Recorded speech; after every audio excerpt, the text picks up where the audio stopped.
everybody. How are you?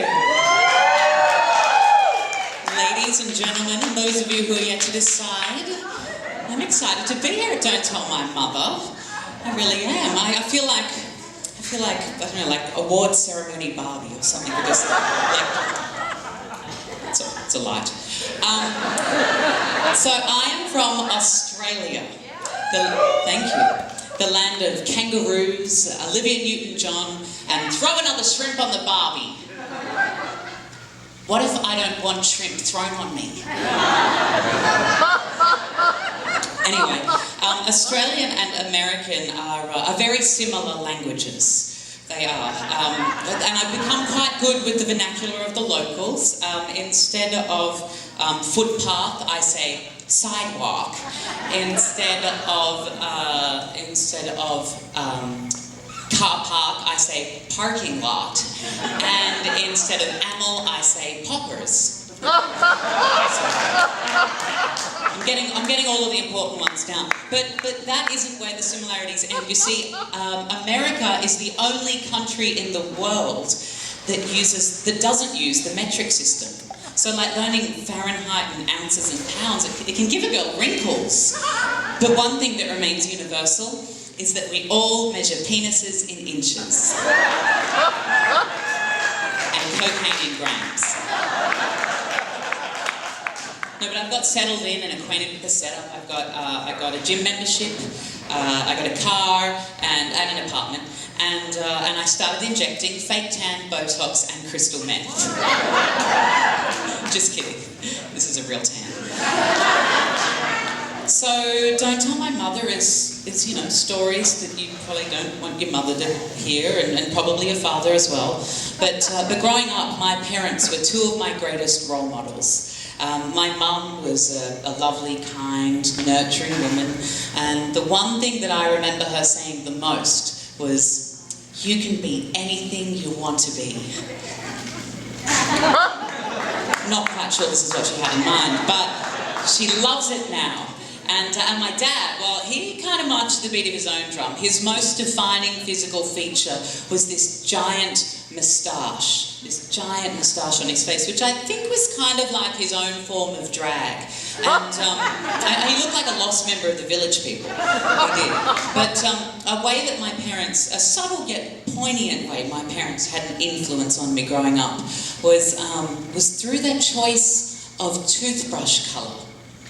Yeah, my mum had a blue toothbrush, and my dad had a pink toothbrush. I remember at age 6 being perplexed and amazed by the apparent gender activism taking place in a bathroom sink. And I remember asking, I was like, Dad, why do you have a pink toothbrush? And he was like, "Well, Shano, pink's my favourite colour."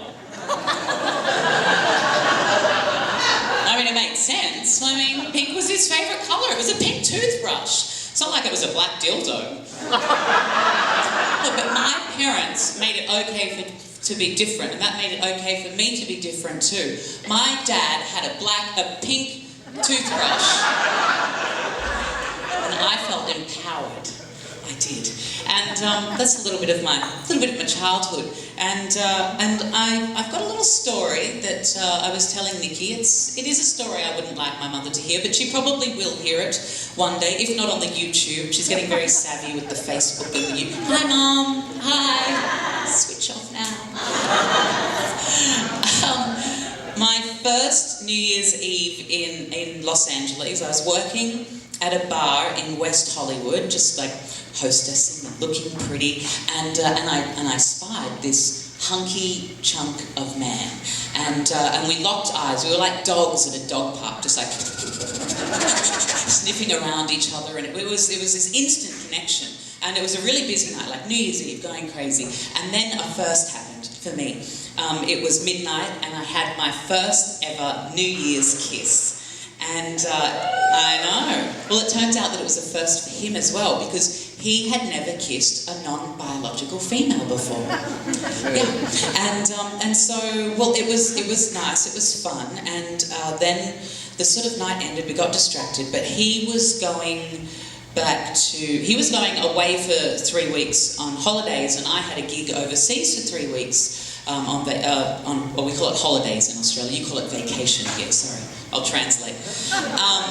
And so we didn't see each other, and we arranged to catch up when we both got back, and we'd sort of pick up where we left off. And I was like, yeah, all right, sure, you know.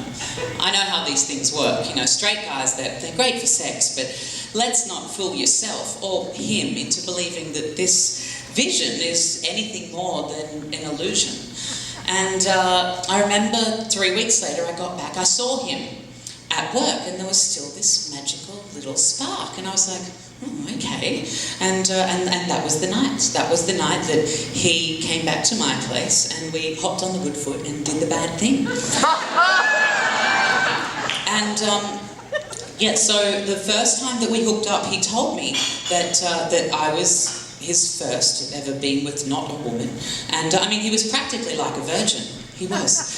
And yes, thank you. Just like that. He was practically like a virgin. And the second time that we hooked up, he told me that he wanted me to be his first at something else.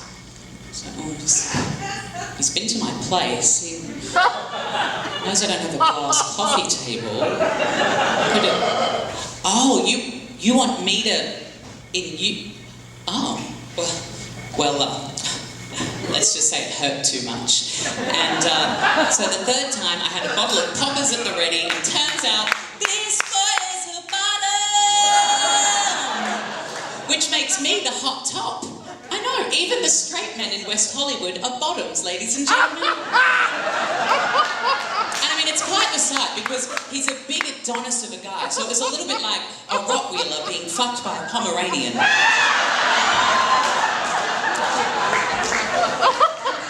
So between the third and the fourth time we hooked up, I was out at the Abbey, actually, where Rob was. I was at the Abbey. I don't think it was the same night, though. And I saw him dancing on a podium. Now, the thing is, I wasn't in drag this night. Everybody's up to speed. Everybody gets what's going on. There's a man over here who looks a little bit confused. Do you understand, sir? Does it all make sense? 36, 26, 36, 8.5. No, that's my shoe size. My shoe size. 8.5 extra wide.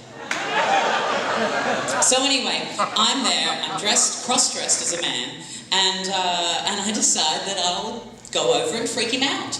And so I go and tap him on the leg, and he doesn't recognise me at first, which makes sense. And I'm like, hi, it's me, Courtney. He's like, I'm like, no, it's me. Come down here. And he leans down, and as he leans in, he sniffs me. Like a dog. There's a dog theme going on here. He kind of sniffs me, and he was like, oh my God! And he recognised me from my smell. Which is odd. You can smell me later. I think it's a good smell. It's not like an overpowering sort of thing. But he was kind of shocked, but totally cool about it, oddly, and he suggested that we catch up on Friday. Well, I wasn't working on Friday night, and so I wouldn't be in drag, and I wasn't about to get into full slap for some trick. So, just not that kind of girl. And he said that it was okay that if I wasn't in drag, that, you know, he's not attracted to guys, usually, but he found me attractive either way, which I think is a compliment. So Friday night rolls around, and we're laying in bed together, pre-coitus, and I think I'm more nervous than he is. You see, when I'm in bed with a guy as Shane, I'm used to, like, butching it up a little. It was this really weird feeling, and he ran his hand up my leg and commented on how smooth I am. Smooth? Smooth? I'm not smooth. I'm a strapping epitome of masculinity, thank you very much. Obviously striking an unresolved childhood trauma I wasn't aware of. You see, when courting and hopefully sleeping with guys as Shane, which is my name when I'm not dressed like this, I've always felt this need to, like, be more masculine. And I actually thought that guys were attracted to me because of my masculinity, which I know sounds extremely ridiculous when I'm standing up here dressed like a pretty lady, but it's just the way that I'd always thought about it.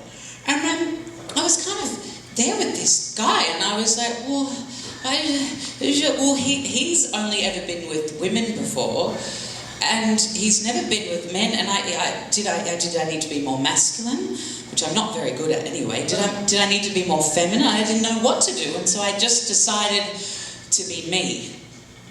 And there, in that moment, I felt all of this conditioning just lift away. It was like a weight was lifted off my shoulders, and I was not masculine, I was not feminine, I was just being.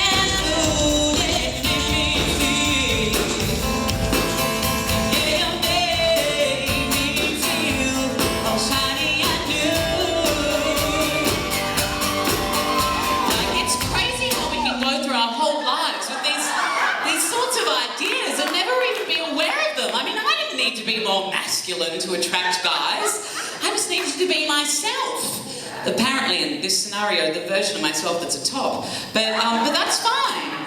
And so this guy and I, we saw each other a few times a month for the next 6 months, each time with me as a boy, and each time with me performing the dominant role. No, it's you know, a little statistic for you. Look, I'm going to say 73%, which makes it sound like there could be 100 men that I've slept with, and of those 100, 73 of them, but it's just a statistic. It doesn't mean there's actually 100, okay? There's a lot more. 73% of straight men that I have had intimate relations with have asked me to be the dominant partner. Just a little fascinating fact for you to take home. Isn't that interesting? You know, sometimes I feel sorry for straight men. I do. Because obviously all men are born bottoms. Otherwise God wouldn't have put your G-spot up there. Never a button without a buttonhole. You're so fine, and you're mine. Make me strong. Yeah, you make me whole. All your love gone out. Yeah, your love gone out. I was scared and cold. Like a virgin. Hey! Touched for the very first time. Like a virgin. When your heart beats next to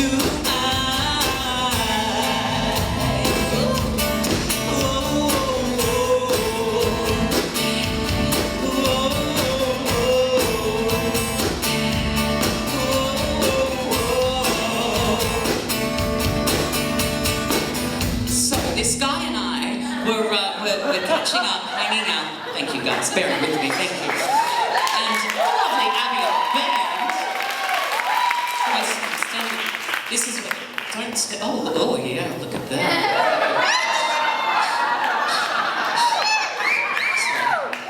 I digress, ladies and gentlemen. So yeah, this guy and I I can't remember the end of the story now, but it's very funny, I promise you. This guy and I, after like 6 months of like catching up and we decided that we should take it to the next level. We decided to go on a date.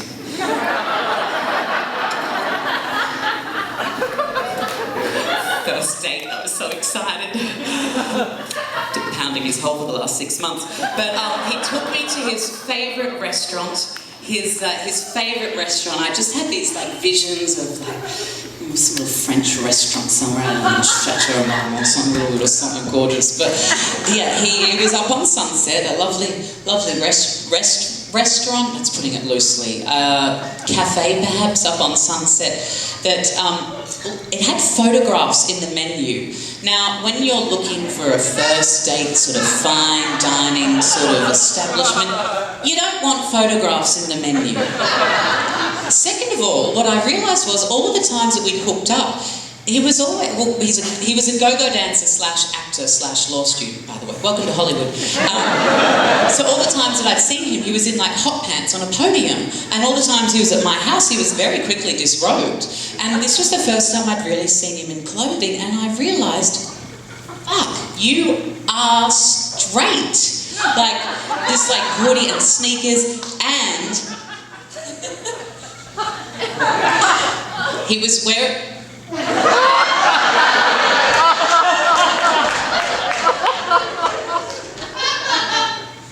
He was wearing bootleg jeans. I know! Can you believe it? Oh. Being a top I could live with, but bell bottoms, bye-bye. That was the last time I ever saw him. I know, but you've got to be harsh with these things. There are some things that are deal breakers in a relationship, and bootleg jeans for a gay man is one of them. Lesbians, by all means, but... Getting some eyes from some of the lesbians tonight. They always get a little... They come at the end of the night, they get a few shandies in them, and they're like, I think you're beautiful.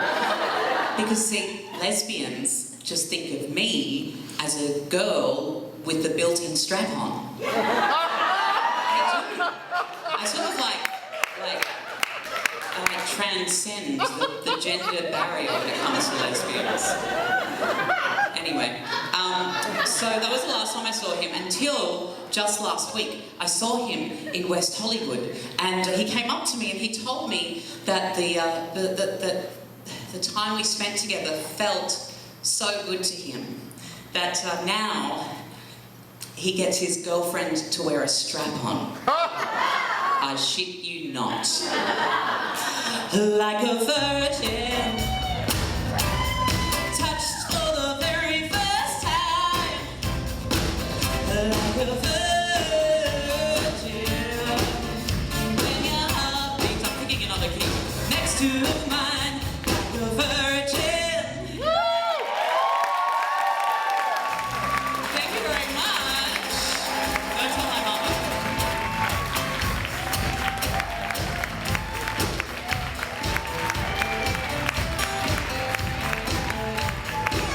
Josh and I locked eyes.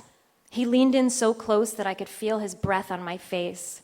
Oh my God, he's gonna French me.